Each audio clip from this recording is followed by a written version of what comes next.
Hello, everybody, and welcome to another edition of the Hookup Looks Deeper on an Album. And this week, on our sixth installment, I decided let's do something a little bit more fun and let's have our guest, who is going to be, well, as you've already seen on our episode by the time this airs.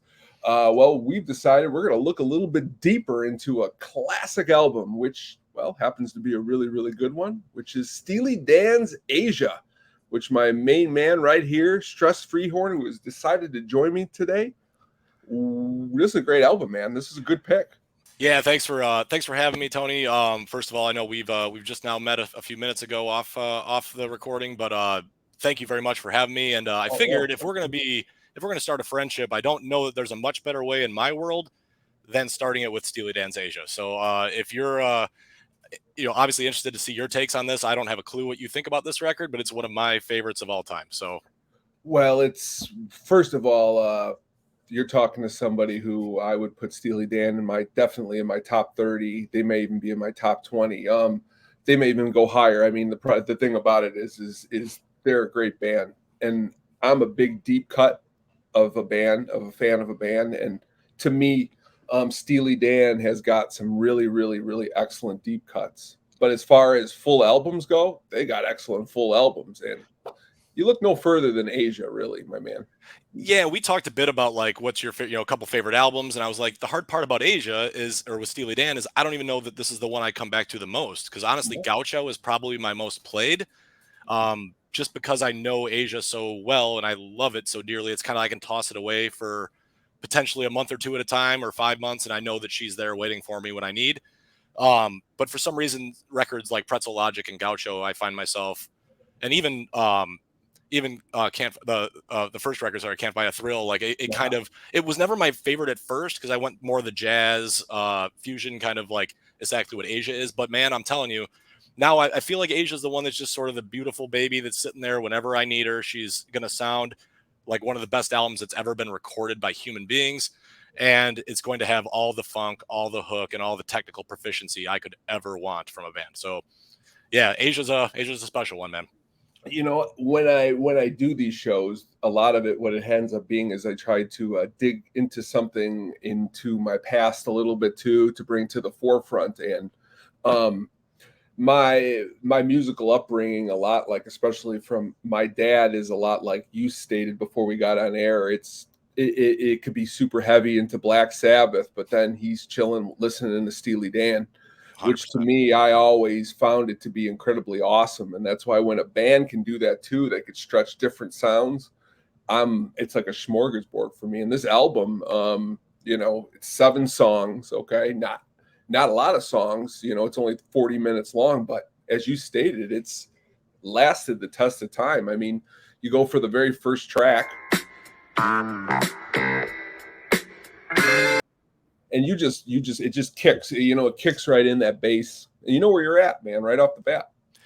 The status is set from jump. You know exactly it's going to be a absolute banger funk record right from the first riff, and it's already been sampled, right? Like this has a lot of hip hop sensibilities too. So I was at Uptown Baby, whatever Oh, so yeah. like, and I've watched the Asia, you know, Behind documentary the, on and the album, yeah, I've like watched that too. probably Oh more too many times for my own good. So they of course taught me that. I didn't know that organically, but I mean, oh if you listen to that first riff and you aren't bobbing your head, I believe you have a neck problem or an ear problem. I'm very biased, but I'm willing to go on that hill and say I just don't know what you're thinking about if you're not a fan of that fucking cut right off the bat. I'm with you. It starts what I would deem to be something along a cool, relaxing experience, with an album. I mean, Asia, the song up number 2, it's the longest song on the album, and it starts really slow, but man, when that band and that jam kind of kicks in towards the middle, you know what I'm talking I, about. You know where you're at.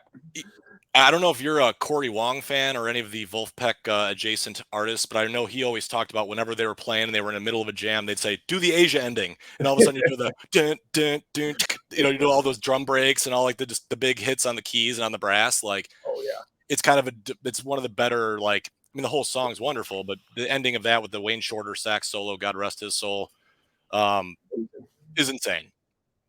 And that's a song, honestly, I think out of all these songs, that was the song, very mature. It took me probably a little bit later to really appreciate how awesome it is, but then when you sit down and take it all in, it's one of my favorites on the album, especially if you're, like, chilling out back with a drink and it's a really nice weather out and Man, you feel it, man. You feel it right there in that song.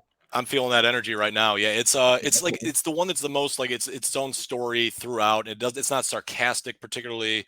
It's not like this heavily laden, just like them being Steely Dan and being wise asses. Like it's No. very much like a literal track that's just wonderful. It's beautiful and it gets big and quiet. And to me, that's like a prog slash jazz fusion masterpiece. So yeah, no qualms here. No, it's a good one, and number 3, Deacon Blues. I love dark humor, black humor, love laughing quite a lot.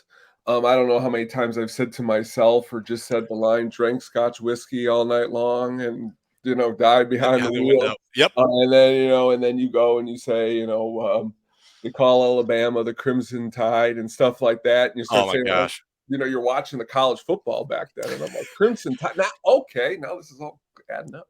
As much as I'm a sports fan, I'm not a college fan much, but when I No, know you're that not. I know much about Alabama, and I do know for a fact that every time all I do is think about this song. So That's it. it really is like about the only reason I could possibly give them any kudos is both they're talented at football and I hope the Bears draft their players. But that's about as far as I got.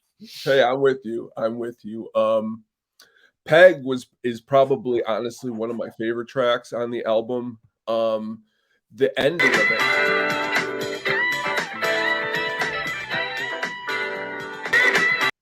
like I always said to myself, like if I wanted to be in a band and cover a song, like that song, the bass, the vocal line, and I love Michael McDonald's background on that. You, I was he's in quite of a couple songs late. In the episode, of course, we talked about Little Feat, which Yeah. he does some stuff with them. But on here, of course, he's always relevant um, on Steely Dan. But good song, love Peg quite a lot. Yeah, I love it. Absolutely. Um, Recently, right before the unfortunate pandemic, that was the last set of tickets I had I at got kicked out of that one too, or I had to get postponed a couple of years for Steely Dan at Tweeter Center or Tinley Park or whatever. Yeah, Yep. so, finally it happened, and I got to go, and, they played, obviously, some of these tracks off of this album, but having to wait, what upset me the most is when I originally got the tickets, Steve Winwood was the opener, Yep. and I was looking, and he was playing some Traffic and stuff like that, and I was getting excited, but when they came back, he wasn't with them, A but still a Snarky good show. Puppy. Yeah. Yeah, it was like I love them, but I Yeah, also love Steve Winwood, and I I feel love like I will Snarky have Puppy. less chance to see Steve Winwood in the next 10 years, whereas I will see Snarky Puppy again. So it's like that was a bit of a downer. I was with my parents, and I knew they were about to dance their faces off listening to Steve Winwood too. So a little unfortunate, but the show itself 2 years later was wonderful.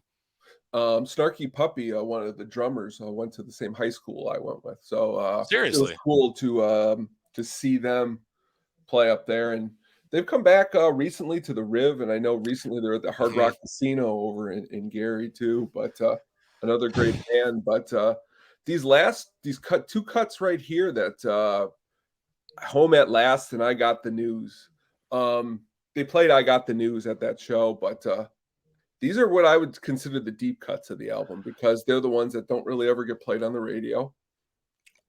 100%. I love that because, if I can tell a very quick story, Yeah, the please. reason this album makes so much sense to me and I love it is Home at Last.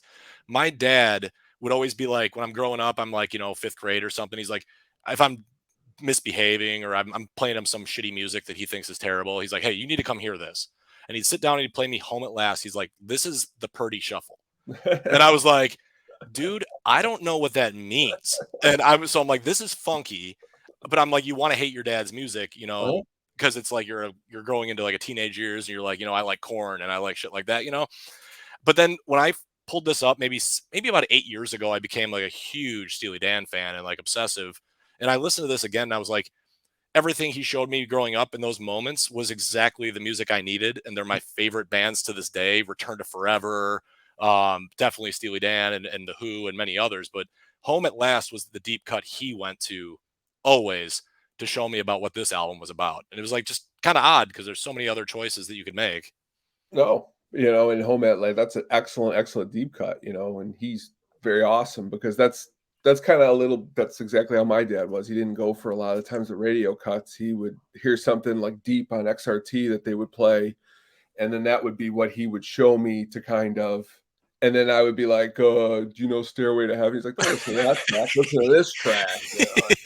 Kind of guide me a little bit, but that's how it is. And then you round the album out with the classic Josie, you know what I mean? Awesome, another awesome song. Um, Great album, man. It's Great album. 7 songs that you go on a journey. You're enjoying yourself. Again, to your point, you could be sitting outside having a cocktail. You're not going to get stressed out listening to it.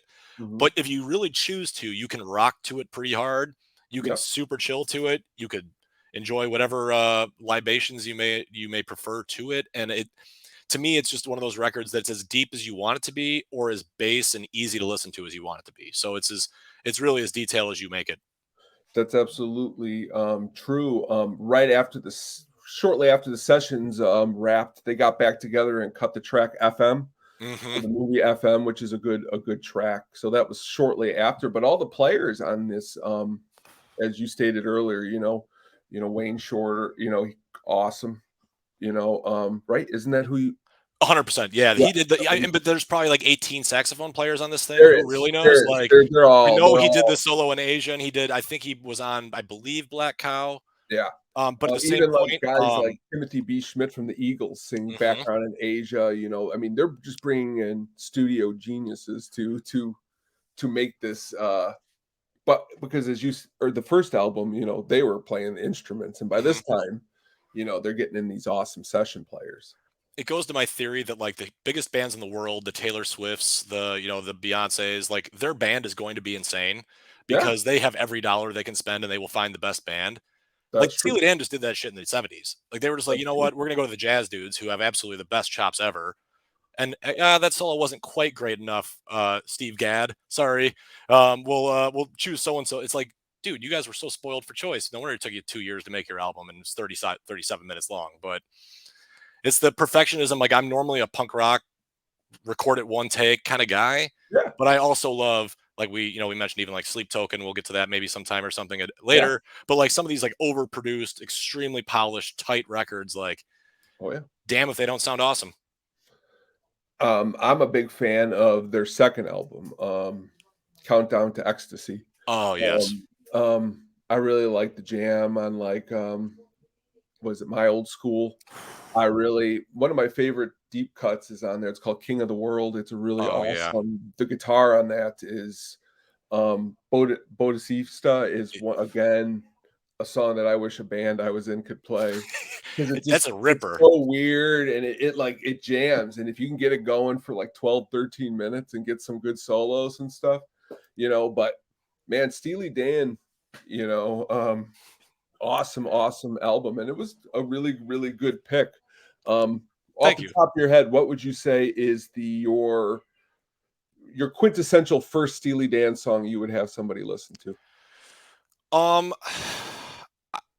I would say honestly, you can't go wrong with even reeling in the years because you already know it. But if you actually listen to the verses, it's really wonderful and it's It really a is. great song It and it is. rips and the solo is Oh, it like is. I just read this week that Jimmy Page said that's his favorite guitar solo of all time from an American artist. That To is be yeah. clear, so I mean that must say something, right? He's pretty good at guitar, so I just think that'd be good. I think honestly, Deacon Blues pretty much gets you a really good feel for what Steely Dan's about. And like Your Gold Teeth 1 and 2 from something up from other records they'd be right up Gauchos, there. as you stated early too, though, Gaucho's really, really good too.